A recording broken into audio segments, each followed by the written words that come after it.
What is the most bitter thing you've ever tasted? What's the most bitter? I want you to think about it for a moment. What's the most bitter thing you've ever tasted?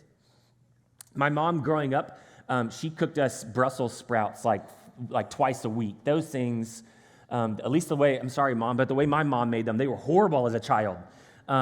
They weren't like roasted. I think she got them out of a can or something, like the Green Giant can, and they were just not good. They tasted awful. But that's not the worst thing that I've ever had. One morning, as a grown adult, I was making a protein smoothie, which usually is code word for I was running late that morning and I didn't have time to cook breakfast, and so I made myself a smoothie.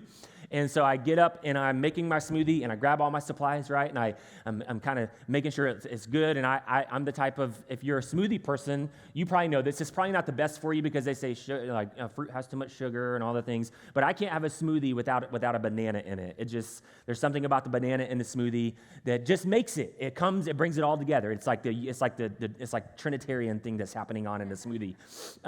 But as I was making, I grabbed all the supplies and I made it, and I took a sip, the biggest sip you could imagine of that smoothie, and I got the most bitter and most spicy taste that I've ever had in my entire life in my mouth.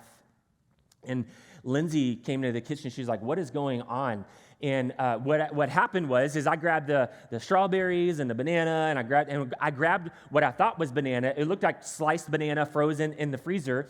What I did not know at the time was that it was peeled, sliced ginger. And I put what you would think is like a banana size in my smoothie. And if you've ever cooked with ginger, you know it doesn't take much, right? All of it was right there for a moment. It was horrible, rude awakening that morning. And Lindsay, still to this day, every time I can make a smoothie, she makes sure there's not ginger in there. That's what marriage looks like. Life has a way of surprising us, doesn't it? Life has a way of surprising us, and sometimes in ways that are painful. We have situations that will arise and seasons in our life that will come up that will be very difficult for us to walk through. There will be it's like taking a drink of a smoothie thinking it's a banana and you got ginger. Today's message is not going to be an easy message because many of us in this room have walked through or are walking through incredibly difficult situations right now that it just feels bitter, it feels painful, it feels hurtful. And whether that's somebody passing away, whether that's a medical diagnosis, whether that's heartbreak, there's a long list of things that we could probably list out this morning of what would cause you hurt and pain and bitterness. But it's not the fun part to walk through life. And so today we're starting this study on the Old Testament book of Ruth. Everybody loves the book of Ruth, right? You love the story of Ruth. If you know the Bible and you've read the Bible and you've heard sermon series on this, it's the 8th book in the Bible. Sandwiched between Judges and 1 Samuel. And so just go over 8 chapters. You'll find it there. And in this book, the story really centers around 3 people, Naomi, Ruth, and Boaz. Naomi, Ruth, and Boaz. These 3 characters are going to be popping up throughout this series as we study this book, and we go line by line studying the book of Ruth. But this book, to me, is so relevant to our time today because there's so much heartache in this book. There's so much pain and bitterness in this book. But what's so encouraging to me is that it doesn't stay at the pain and the bitterness. Right? We see this story of redemption. We see this story of rescuing of the people of God through an outsider, so to speak. And ultimately, what's so interesting about a good chunk of the Old Testament books is that many of the prophets and many of the people in the book, they would live out these prophecies of God in real life. So although these are real situations that are taking place in the life of Naomi, Ruth, and Boaz, they're ultimately pointing to something bigger and greater than them further down the road that we're going to see all throughout this book. There's shadows and pointings and kind of a type of Christ that is pointing to continually throughout this book. And so just be aware of that. It's a powerful book with a difficult starting point. So Ruth chapter 1, and we're going to read verses 1 through 6. And this is what it says. In the days when the judges ruled, there was a famine in the land, and a man of Bethlehem in Judah went to sojourn in the country of Moab, he and his wife and his 2 sons. The name of the man was Elimelech, and the name of his wife was Naomi. And the names of his two sons were Mahlon and Chilion. They were Ephrathites from Bethlehem in Judah. They went into the country of Moab and remained there. But Elimelech, the husband of Naomi, died, and she was left with her two sons. These took Moabite wives. The name of one was Orpah. That's a good name, right? Orpah. And the name of those, I'm sorry if you had a grandmother named Orpah or something like that. And the other name was Ruth. They lived there about 10 years. And both Mahlon and Chilion died, so that the woman was left without her two sons and without her husband. Verse 6, then she arose with her daughters-in-law to return from the country of Moab, for she had heard in the fields of Moab that the Lord had visited his people and given them food. This is a really challenging opening to a book of the Bible, is it not? It's one of those you read and you're like, wow, like if you could imagine your worst day in your life, I would imagine that it doesn't compare to this season of 10 years that Naomi had and what she walked through. That's not to say that we want to compare each other's pain. That's not to say like, well, you think that you've been through something, like, look what I've been through. That's not helpful to any of us. But it is to say, it's hard to not look at Naomi's life and think like, man, my life's pretty good right now, isn't it? Because she went through some really challenging situations. Let's look back at verse 1 here in this chapter 1, verse 1. He says, in the days when the judges ruled, there was a famine in the land, and a man of Bethlehem in Judah went to sojourn in the country of Moab, he and his wife and his two sons. In the days when the judges ruled. This is a reminder of the setting of the book of Ruth. Now, some of this is kind of the setup for the whole book, the whole series, right? We're talking a lot about these little details. It helps us in our understanding of the scriptures. It helps us in our understanding of the books that we're reading. In this one, you know Old Testament history or the history of Israel, you know that the time of Judges was an ugly time in the history of the people of God. Ugly, ugly time. The people of God, after watching God move in miraculous ways throughout history, he rescues them from slavery, right? He gets them across the sea. He provides for them in the desert. He does all these incredible works of God. And then they begin this cycle of disobedience where they start turning to other gods. They start to pursue other gods, and God turns them over to themselves. He's like, hey, listen, if you want to do life your way, I'll let you do it. Complete turning from God. And it was a cycle of turning from God and returning to God, turning from God and returning to God, over and over. This is not a good time to be an Israelite. So that's the setting that we're reading here that Naomi and her husband Elimelech are finding themselves in. It says that there was a famine in the land. Do you remember a few years ago when the COVID shutdown happened? Y'all remember those days? They were fun, weren't they? Do you remember when you started to go to HEB and you had to wait outside?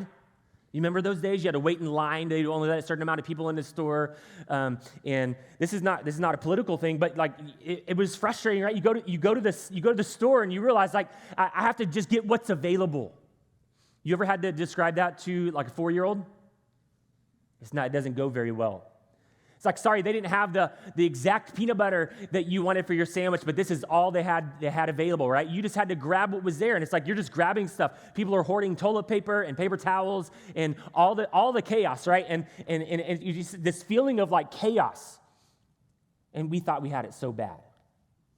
I can't get the exact meat that I want, and I can't get the exact veggies and the chips that I've had for 20 years. They don't sell them anymore. We thought it was so bad, but a famine in the ancient world was a lot worse than what we experienced. This is a life or death situation. But there's a lot more to this line here in this passage where it says there was a famine in the land, because to a Hebrew or to an Israelite, to hear that phrase, in the land, it could only mean one thing. The land would only mean the promised land. This is not some arbitrary land that the writer is talking about here. It's like there was a famine in land. No, this is a famine in the land that God had promised his people for generations and generations, that I'm going to send you to a place that is going to be bountiful, that you're going to be my people, I'm going to be your God, and we're going to live at peace together, right? This is the idea of the promised land. This is a land flowing with milk and honey, a land of abundance. If you remember all the way back to Numbers chapter 13, the spies, they come back with their report about the land, and they say it's basically a dream. right? The land is fruitful. They even bring back some fruit and show, like, look how large this fruit is. That's incredible. Like, this is exactly what we've been longing for. And now, the Israelites, and specifically Naomi and her family, they find themselves living in a famine in the land of abundance. Living in a land of abundance, but finding themselves in a famine. Like, I don't know if you've ever had a situation where life just isn't making much sense.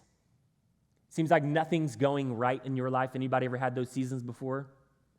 It can be challenging, can't it? It can be frustrating. It can challenge your faith. But as we will read with this story, it doesn't stop there for Naomi. The story continues this downward spiral. Let's continue in verse 2. Is it verse 1? Sorry, verse 1. It says, "Then a man of Bethlehem in Judah went to sojourn in the country of Moab, he and his wife and his 2 sons." This man of Bethlehem. It keeps getting worse, and it's really in the details that we see this.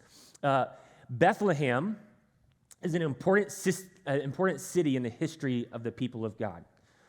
This is the city that Jacob's wife Rachel was buried in. This is the city that King David was born in. This is the city that Jesus himself was born in. This is a prominent city in the people of God in their history. But the name Bethlehem means house of bread. So I want you to think about this for a minute. Naomi married a man from a city called the house of bread, living in the land of milk and honey, living under the intense pressure of famine. It doesn't make sense. What do you do when you are facing or you're living with what you know to be true about God, but it doesn't seem to be lining up about what he says about him in his word? Have you ever felt this tension? Where what you know to be true about God doesn't seem to be lining up with what you're experiencing at the time. It's like, I know God is loving, I know God is caring, I know God is gracious, but it doesn't feel like it right now. Right? It doesn't feel like he's very loving. It doesn't feel like he's very gracious because I'm just going through it right now. I'm experiencing incredible pain, incredible heartache. How in the world can I hold on to what's true about God, but also know that I'm experiencing challenging and difficult circumstances? That's what Naomi is experiencing here. Let's look at verse 2. And he says this, "And the name of the man was Elimelech. And the name of his wife was Naomi, and the name of his 2 sons were Mahlon and Chilion, and they were Ephrathites from Bethlehem in Judah. They went into the country of Moab and remained there." This is kind of like this snowball effect of things that were taking place in the life of Naomi. Her husband's name was Elimelech, and his name means God is king. I mean, look at all the hints around Naomi. Think about this, like, right? God is king. Her husband's from the city called the House of Bread. They're living in the promised land, flowing with milk and honey, yet they're facing famine. So they went into this country of Moab and they remained there. There's some interesting discussions in the scholar world about the reasons for the famine in Israel and why Elimelech went to Moab with his family instead of sticking it out. But most scholars believe that this famine was very localized. Very localized. Moab was not very far from Israel. I should have had a map up here for you. Moab borders Israel in the ancient world. I mean, it's just on the other side of the Dead Sea. It's not very far away. I mean, it'd be a long walk or a long mule ride, but it wasn't that far in regards to what they would normally travel. And so to say there was a famine in the land, but there's not a famine in Moab, it would have to have been a pretty localized famine. So most scholars believe that this famine was a result of God's judgment or a result of God pulling his hand of blessing away from the people of God because of their decision to continue to live life their own way and to pursue the things of the world.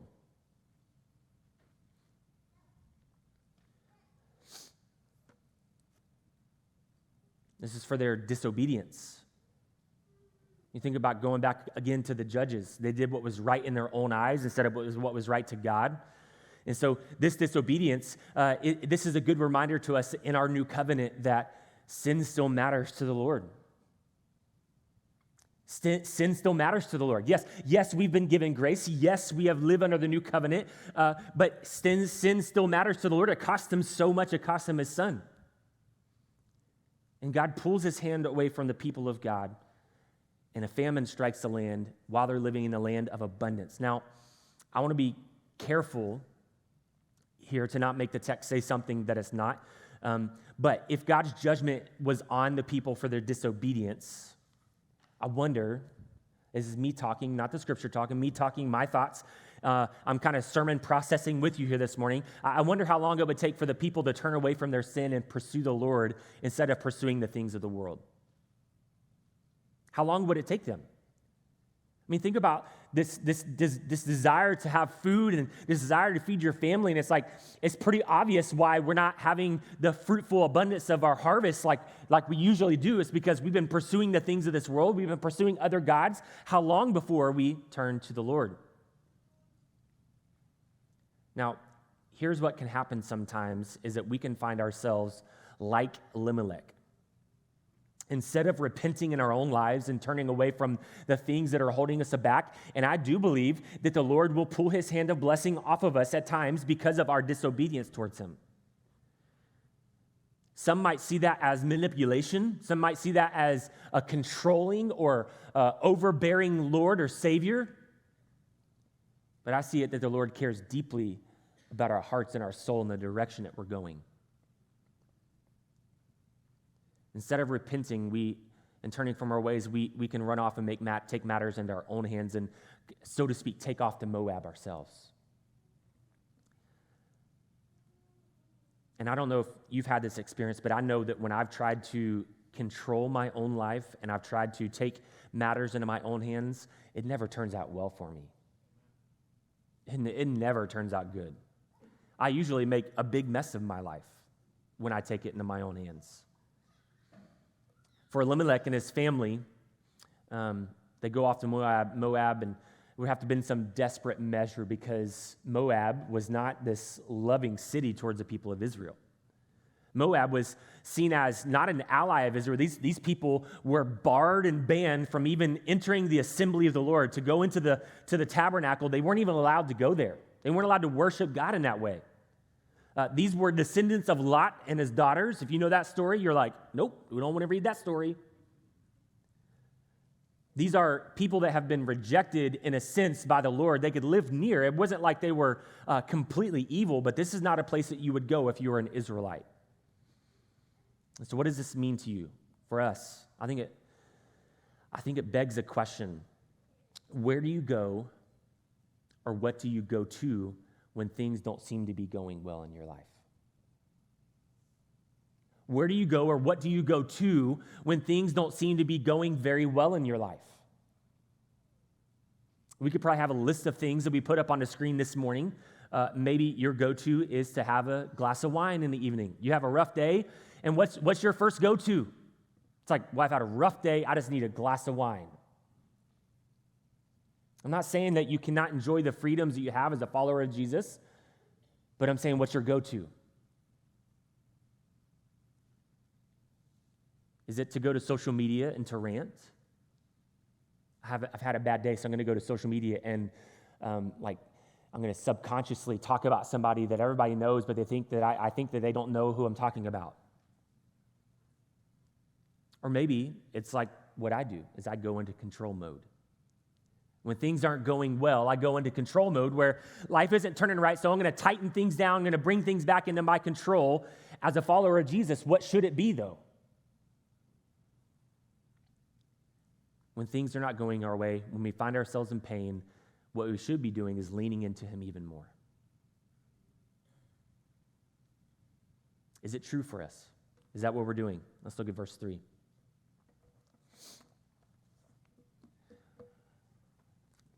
But Elimelech, the husband of Naomi, died, and she left with her 2 sons. And these took Moabite wives. The name of one was Orpah, and the other one was Ruth. They lived about 10 years, lived in Moab about 10 years, and both Mahlon and Chilion died, so that the woman was left without her 2 sons and her husband. It's like we get introduced to the one that the book is named after, Ruth, but this story, it's like thing after thing. It's like, man, could anything else go wrong?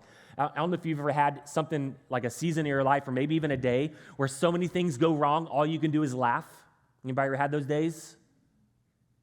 It's like everybody turns into a crazy person when it happens, right? It's like, you know you're not happy, but you're like, it's so great, and it's just fantastic, you know?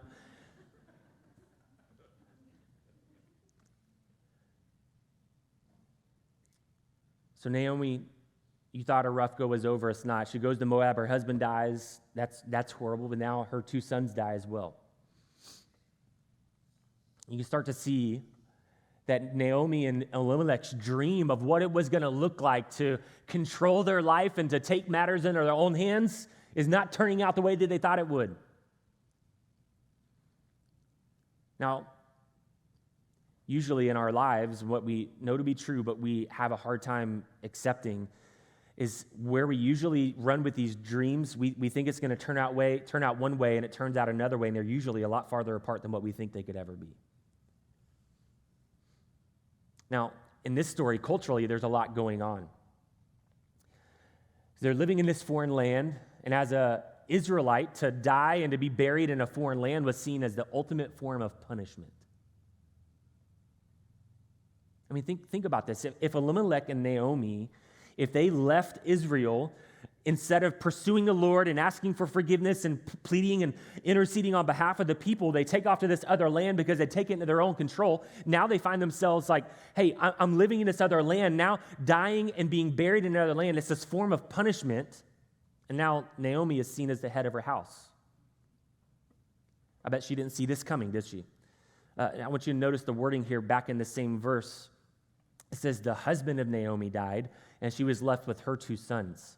If you go back to verse 1, it won't be on the screen, but if you go back to verse 2, it says that the name of the man was Elimelech, and the name of his wife was Naomi. Now look at the wording. What does it say? The husband of Naomi died, and she was left with her 2 sons, and her 2 sons died. And what the writer is saying is that now all the responsibility falls on Naomi. There's no one else. There's no one else to care for her. It's on her own. And in a 10-year span, she loses her husband. She loses both of her sons. When tragedy strikes in our lives, I believe that it's one of the hardest things that we can walk through as a believer. When tragedy strikes, a young child with cancer, a parent taken out in a car wreck, and I don't mean to be crass or to make you leave here today. Like, I know that Lindsay and I joke about this all the time. Like when we were growing up in church, they tried to scare you into Jesus. And so at every service, they were they would say something along the line, if you die in a car wreck on the way home, are you going to heaven? And you're like, I don't know, but I'm coming down, you know? I said, I don't mean for it to be like that. But it's the reality for many people. We see these challenges that we face and these incredible things that we go through, and many in our world have turned away from God because of tragedy, because how could a loving God let me walk through something so unloving? How could a loving God let me walk through something that is so painful and so hurtful that I don't even want to be on this earth anymore? Some of you in this room, you have lost a loved one. And it was so painful that you didn't even have the words for it. Why does this happen? And here's the honest truth. There are many things in this life that will happen that we just don't simply have the answers to. It's not in my notes, but so it's not going to be on the screen. Deuteronomy 29.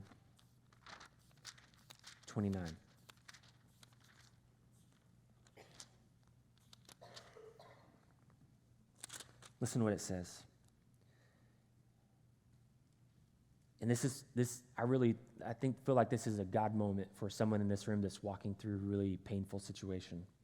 And you've been asking that question. Here's what it says. The secret things belong to the Lord our God. The secret things belong to the Lord our God. We don't know all the answers. We won't have all the answers in this life. We won't have all the reasons that we walk through incredibly difficult challenges and why somebody in our life dies earlier than what we expected them, or tragedy strikes, or somebody leaves you in your marriage and you find yourself single in the middle of life, raising children, and you're trying to figure out how in the world could this happen? The truth is, and the hard truth is we may not know the answer. Now, to some, that may feel like a cop-out to say we just don't know the answer. But here's what I've learned in my short life on this earth is that we are going to experience pain and suffering in this life with or without God. Blaming God or walking away from God because of pain does not take the reality of pain in our lives away, does it? It's still going to be there. And I don't know about you, but I know in my life, I don't want to walk through these things, walk through difficult circumstances and challenges, and I know that I'm young, and I know that I haven't really experienced some of the loss that you guys have experienced, but I still don't want to walk through it without the Lord. I still want to have that solid foundation in my life because I know myself.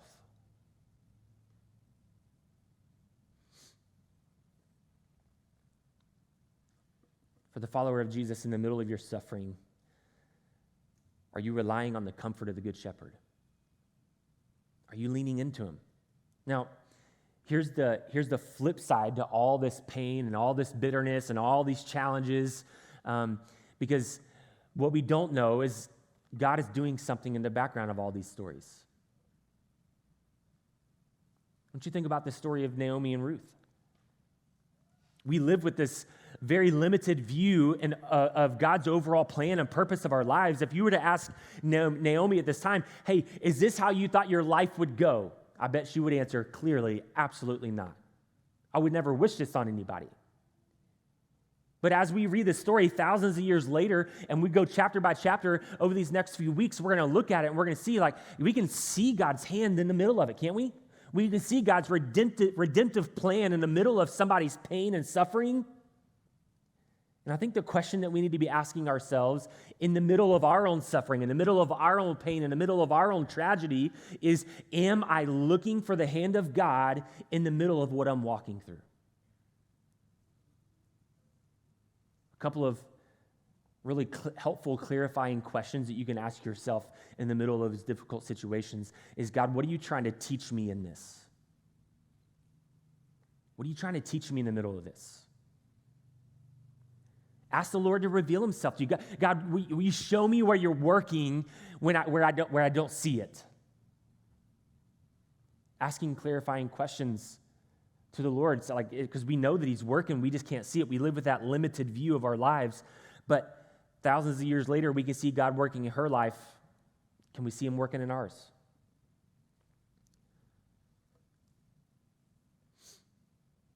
I heard a preacher say a long time ago, don't waste your suffering. Don't waste your pain.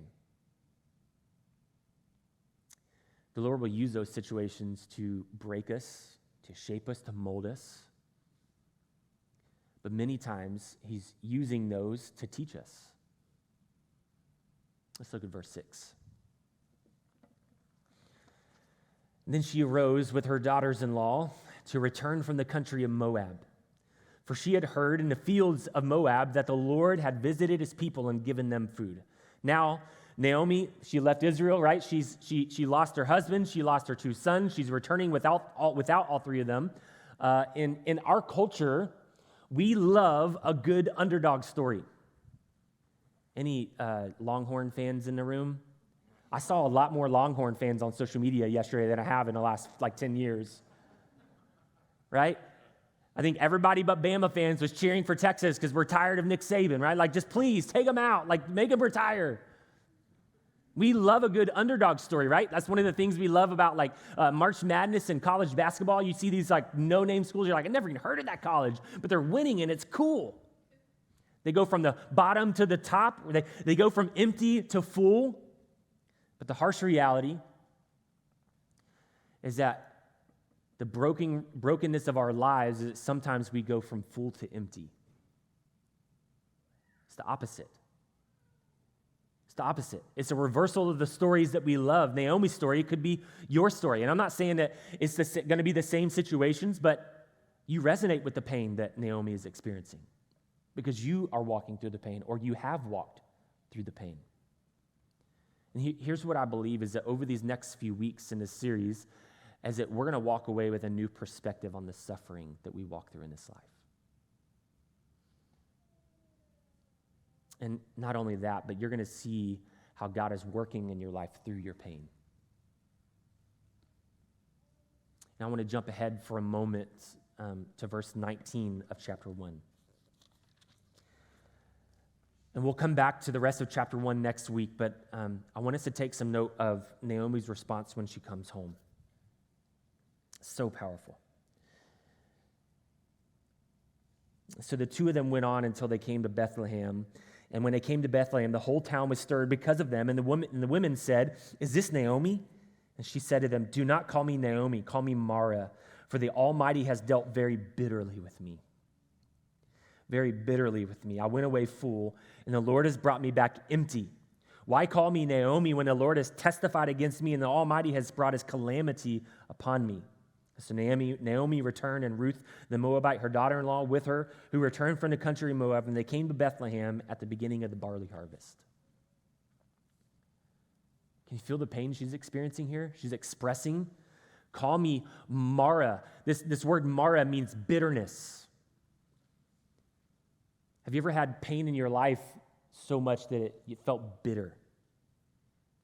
We can see this pain here. It's like, but she does something incredible in this passage, even in her pain. I want you to look back at that verse, and it says, "For the Almighty has dealt very bitterly with me." For the Almighty has dealt very bitterly with me. Naomi uses the Hebrew word, that word Almighty is the word Shaddai. If you remember back to our Names of God series earlier, it's the word God Almighty. It hints to the power of God, but it also hints to the sovereignty of God. So I want you to think with me for a moment about the story of Naomi, right? She's living what she's experiencing doesn't feel like God's very loving. It doesn't feel like God's very caring. It's kind of the opposite, right? It's like what she's experiencing, what she knows to be true about God, feel like they're at odds with each other. Don't call me Naomi, call me Mara, for I am bitter. I have bitterness in me. You can see this, she's full of pain and bitterness because of the pain. She's not lost her faith.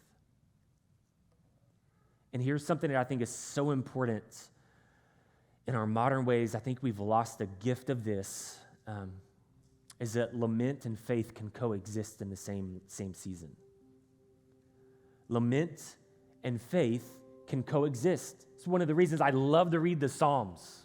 So the Psalms are some of my favorite because it's almost like you read some of the Psalms and it's like, "God, why are you so downcast on my soul? But you're so good." We're almost afraid to lament in our life. Right? We feel like God's going to bring judgment on us for lamenting.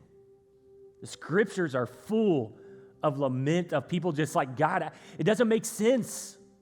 Why I'm walking through what I'm walking through, what I know that you're good, I know that you're kind, I know that you're loving, but what I'm walking through doesn't feel very kind, loving, and gracious."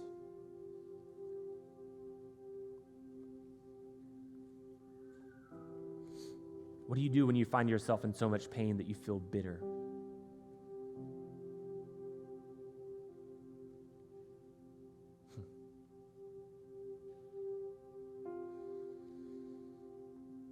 Ultimately, I think we need to get to a point, and it may not be right now for you, and it may be some time, but we need to get to a point where we can see the big picture. Because God's goodness is not it's not shown just by our current circumstances or what we're walking through, but it's shown by his work on the cross. And I've said this so many times, and I hope that you've caught it over the years if you've been with Collective for the last few years. Beyond salvation, God doesn't need to do anything else for us. He's a good father, and he wants to do good things for you, right? He wants to give you good gifts as a good father would do. He wants to bless you. He wants to care for you and love you and shepherd your soul, and the potter and the clay, and shaping and molding you into becoming the Christ follower that he's designed you to be, even among the brokenness of our world. But this is how powerful the cross is. It's how we need to see it, is that if he doesn't do anything else for me, it was enough. That he would lay his life down for me. that he would call me his son or daughter, that he would rescue me. And here's what I love about Jesus. He knows what you're walking through. And someone needs to hear that this morning that's walking through just unimaginable pain. God knows what you are walking through. The Lord knows what you're walking through. Jesus himself walked through it as well. Jesus in the Garden of Gethsemane, he drank the bitter cup. I think about it as he's praying in the Garden of Gethsemane and drops of blood are coming as sweat out of his head as he's praying in anguish. Lord, let this cup pass from me, but if it's your will. And he drinks the cup. Jesus was offered the bitter wine on the cross. I was reading about this week, and it makes me emotional thinking about it. I say that he was offered this wine twice. The second time that he was offered it was this bitter wine mixed with vinegar, and the idea was, because the Romans were so awful in how they were doing it, is that this wine that they would give these people on the cross would awaken their consciousness more. As he's nailed to a cross, and they give him this bitter wine to make his body feel the pain that he's feeling. And lastly, Jesus drank the bitter cup of God's wrath fully on the cross. You may find yourself in the middle of a painful situation or season, something that is hard to wrap your mind around. But we can know that Jesus knows what we're walking through, so that one day, we will experience a life of eternity with no pain. Hebrews chapter 4, we'll close with this. Verse 14 through 16. It says, since then, we have a great high priest who has passed through the heavens, Jesus, the Son of God. Let us hold fast to our confession. For we do not have a high priest who is unable to sympathize with our weaknesses, but one who in every respect has been tempted as we are, yet without sin.